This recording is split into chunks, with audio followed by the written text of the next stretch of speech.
welcome back to my channel. I'm sorry I have not been uploading. There's really nothing to upload with this virus going around and everything else. Also been diagnosed with depression, anxiety, you know, the whole shebang, which is not great, on tablets for it, so there's nothing really but I came on here to tell you why you shouldn't overdose. And people say to me, but it's the way to deal with things, and I totally understand that. I understand that so well. I took 5 overdoses in my whole life, so I understand where people are coming from, like from the heart.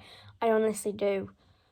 But there's also things that can happen where you want to end your life, but you want to end it because of things in your life that you're not particularly proud of. But you can change that, you know, you can change it. You can change it for the better. And I say this to people so many times. People say that to me. Like, the last time I had an overdose, not the last time, but I had my, overdose fully when I had to go to hospital and stay over was, you know, I was going to avoid, but no, I couldn't. I was hysterical because I didn't want to stay overnight. I took these tablets. I can't remember what they were now, but they were strong. There was my dad's tablets, and he used them for those different medical reasons. I'm not going to talk too much about that or go into anything like that, because obviously this is about me, not about my dad or my family or anything like that. But yeah, I took them, and it was on the 6th of December, so it was in the Christmas month. And the thing was, my mum was at work the next day. I did it on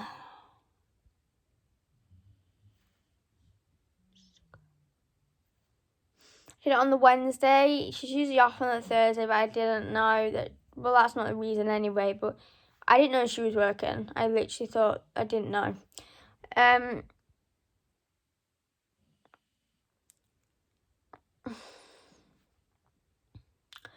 So I went in the car. Well, first I took them. I felt alright at first, and then all of a sudden I went really dizzy. And I went to sleep, and then I went to go and see my caseworker, and I told him about that the following night, like the Wednesday. And I see my caseworker on the Thursdays. So Thursday I went there. I was expecting to come home, ring my friend like I usually do. You know, I didn't really have any data or anything at that time, so I couldn't really message my friends to tell them what was going on everything. Straight away, my mum and dad asked to go in first, and I'm thinking, oh, they won't say anything, and they did. They did say something. And straight away, they sent me in and said, we can't continue this meeting. We need to make sure you're safe and you're going to go to the hospital. And my face went from faking a smile to crying my eyes out, because I don't know if you know this, but I have fear of hospitals. I hate them. The needles, the doctors, the gloves. Oh, as you can tell, I really hate them. But yeah, that happened, and I said, why did you tell them? Why did you tell him? His name's called Paul, my caseworker. And I said, why did you tell them? Like, why? Why did you have to tell him? And, you know, Paul said they're just trying to keep you safe. I was like, no, you're not. And then as we was driving towards the hospital, I said, if you cared about me, and this is gonna make me cry. If you cared about me, you wouldn't make me go. And I said, we do care about you. This is the reason why we're taking you, because we want to make sure that you're okay. And I was expecting to go to school that day, like go fully back to school. Like just go back to school, because I'd stayed off for a few weeks, like, you know, I didn't want to go back. I couldn't be arsed with it, to be honest. They was expecting me to come back, so first they forced me to go in my uniform. I said no, so I went in my own clothes, and I'm so glad that I did, because no way was I going to hospital and staying in my uniform. No chance, because by the time we got in and everything happened and everything, I literally had to sleep in my clothes. Yeah, we'll get to that. But yeah, like, and then the school rang and said, is she on her way? Is she coming? We're currently in a hospital right now. And I was like, why? What's going on? And then, you know, that whole conversation came up and everything. I needed to get a note to prove it. How stupid. You know, I had to get it signed by the person who was looking after me. So we walk in and we go towards the nurse bit, which is like where you go for emergency, basically. Don't know why they called it an emergency. It was literally like 2 nights before, like 2 nights after I did it. It didn't, like, you know, I was affected on the night. I literally fell asleep. Like, I fell asleep because I felt so dizzy. But yeah, I had constantly in my mind about my friend, thinking, oh my god, how am I going to message her? Thinking that I wouldn't have to stay in, you know, and I did. I had to stay in. So yeah, first they put a collar in my hand, but before that I went to go and see the nurse, and I talked about why I was feeling like this, why I had these feelings in my head of what I wanted to do to myself, kill myself specifically. And then she put numbing cream here, like on that side, here, and I drew on my other hand so they couldn't put it there because it would have infected with the ink, so they didn't do that. But they tried getting blood out of here. They couldn't do it. They tried my other arm, didn't do it. It had to do my hand, and I went, for fuck's sake, because I never had a needle in my hand before. And then because so much came out, they had to put a collar in my hand. Oh, that hurt, that ached, to be honest. Like, it ached, and I had to sleep with it, like, on. And I had to get it removed in the morning. And I had to have a plaster on it because it was bleeding. But yeah, we'll talk about that in a minute. So first of all, you know, I was just thinking, like, last time they was going to give me some medication, talk to me, you know, then send me home because I was already under outcast. But because of everything that happened and because I'd done it again and again and again, I had to stay in. And first, my mum decided, alright, I'll go and get the pyjamas and everything, but then we got moved to a different ward to see if there was beds there. There wasn't. And then this is when I got mad. They put me in a room with babies and a cot and one bed. And because I wanted to stay on my own, they wouldn't let me have my own room.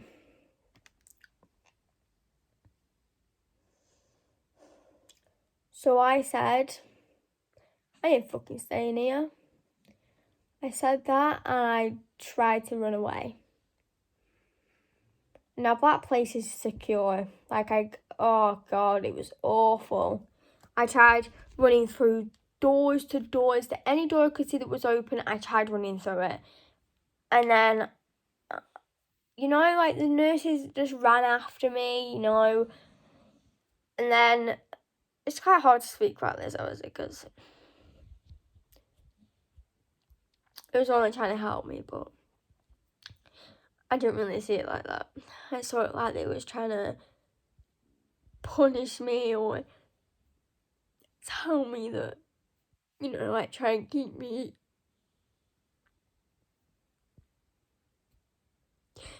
in a room and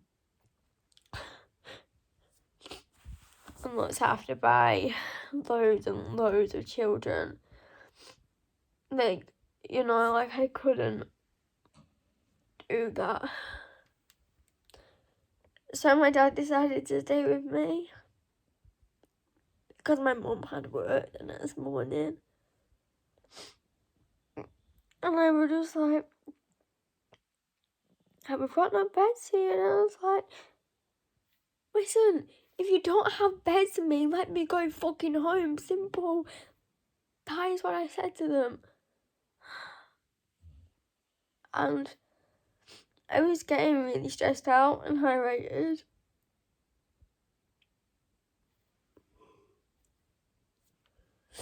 Like, I was swearing a lot, you know. And during that time, a girl came in and she had been abused by her dad, like sexually abused, and bruises on her arm and everything. And, you know, it was scary to see that up in person. Police came, social services came, a caseworker came, her mum came. She was in a school uniform, but she got to go home, and I felt so annoyed that she got to go home and I didn't. And during that time, they was like, let me sit you on a bed. They was trying to convince me basically that I was just sitting on a bed and then I could go home. No, I wasn't having it. Like, I wasn't, no.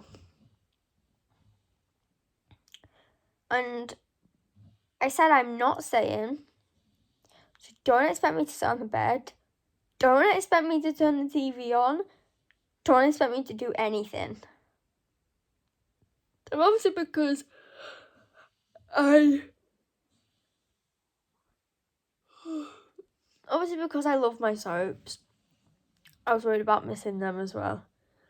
I was worried about the reason why I couldn't talk to my friend, and by the time I got home, I had a lot of missed calls from her and like a lot of messages from her off Snapchat. She tried calling me on normal Snapchat, you know. Ow. And then I think the most devastating thing was seeing my sister on FaceTime, so upset, and mascara was dripping around her face, like.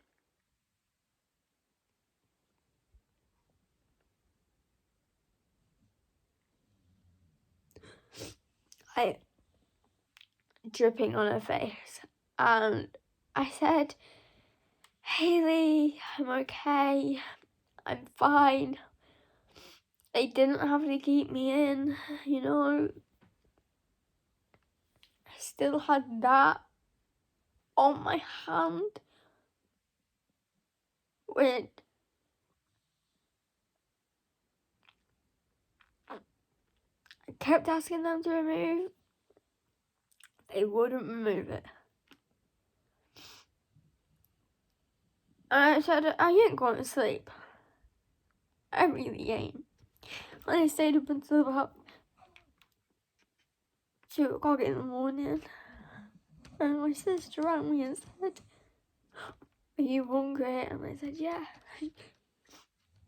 She bought me a McDonald's and my dad had to hide it and sneak it in a Tesco bag.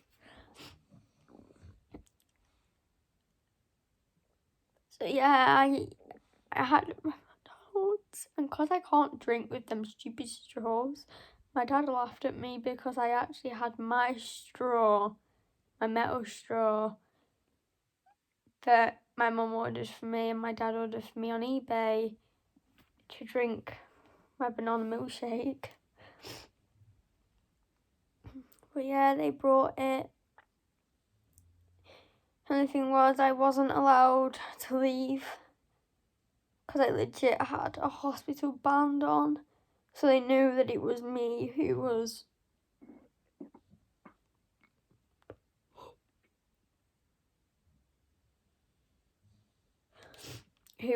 my patient.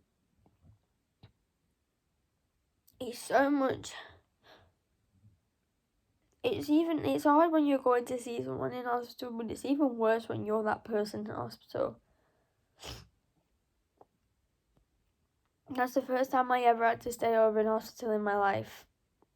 And that is truly being honest. And I had to sleep with one of them cotton things on, which hurt because it was legit. It was a needle. And they tried to tell me it wasn't, and it was just like a pipe thing, like a thin tube thing that had my blood in it, just in case they needed to get more for some reason. And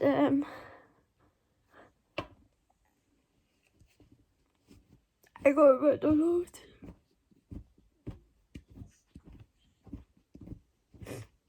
The jelly they gave me was disgusting. Not McDonald's, the nurses. And to be honest, I was starving, I was run down, I was tired. I didn't want to stay. But got home. My mum and dad got home. My mum did.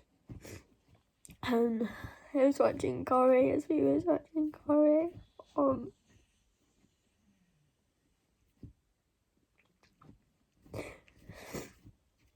I kept having to add money to the TV.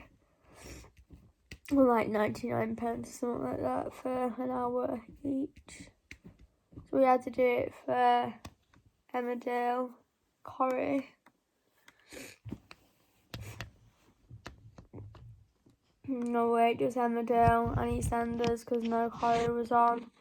But yeah, like, and then I don't know how, but I did fall asleep in my jeans and top that I was wearing, which was my long-sleeved white top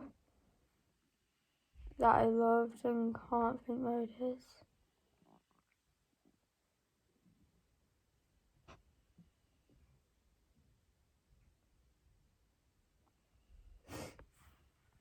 I'm trying to say socks because I don't know where it is.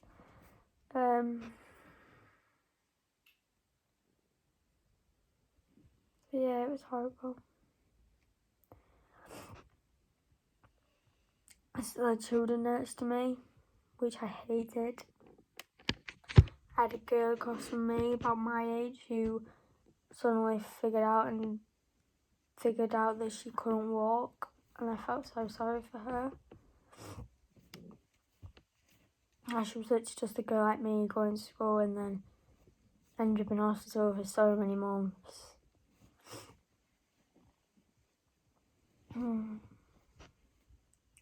Said I could have gone home at 10.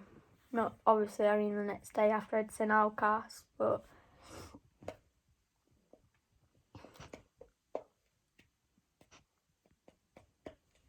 they didn't come until about 2ish. My mum came, I was starving, so I ended up getting another McDonald's on the way back home.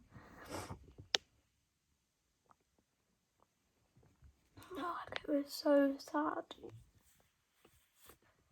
I never want to relive that experience ever again. No matter how tempted you are to take in your life. Sorry guys, if the camera's shaking, I'm literally shaking. Like, I hate speaking about this. If you're literally thinking about doing that in your life, don't go through what I went through. Don't go through what you put your family through. My mum was worried about me, my dad was worried about me, my sister was worried about me, my grandma was.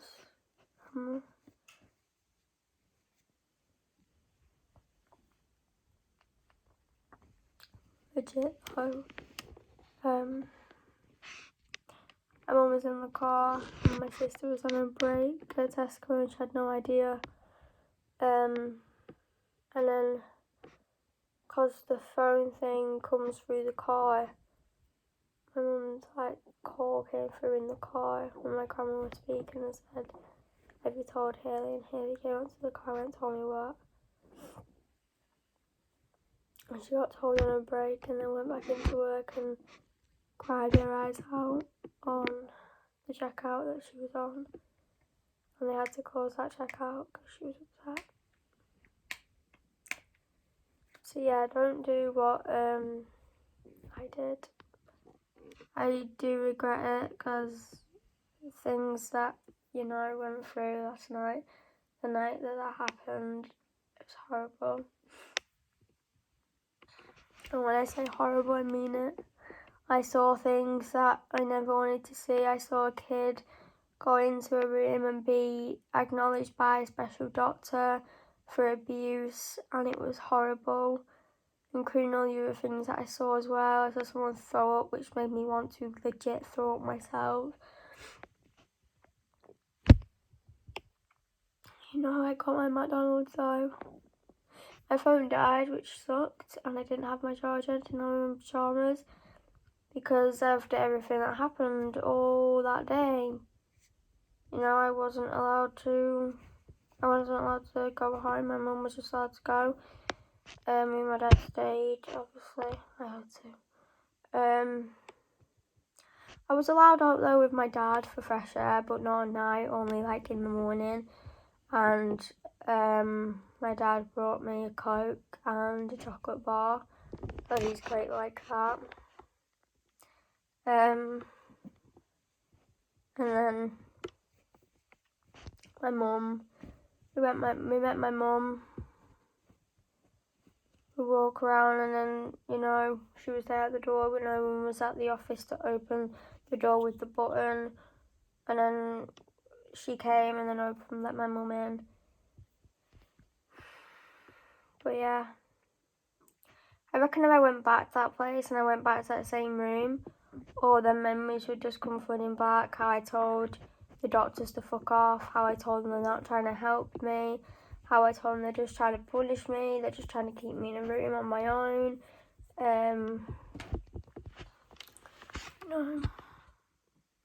I used to be a drinker as well, so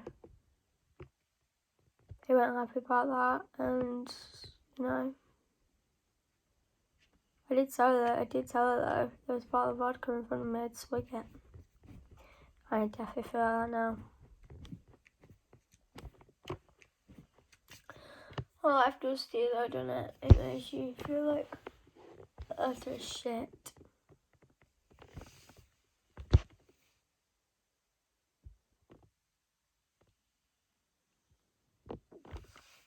Makes you feel like utter shit. And you can't really do anything about it. I went through horrible time that night. I don't want anyone of you to go through that, so if you're thinking about ending your life, talk to someone, talk to your family, talk to someone you trust, don't talk to a friend who necessarily will stab you right in the back. I've learnt from that myself. But yeah, talk to someone that you trust. Anyway, I'm gonna go now. It's legit 4 or 3 in the morning, and I'm gonna go get some toast and everything, and then. No, sorry for crying, but that was a very hard topic to talk about. Gets me every time, I hate it.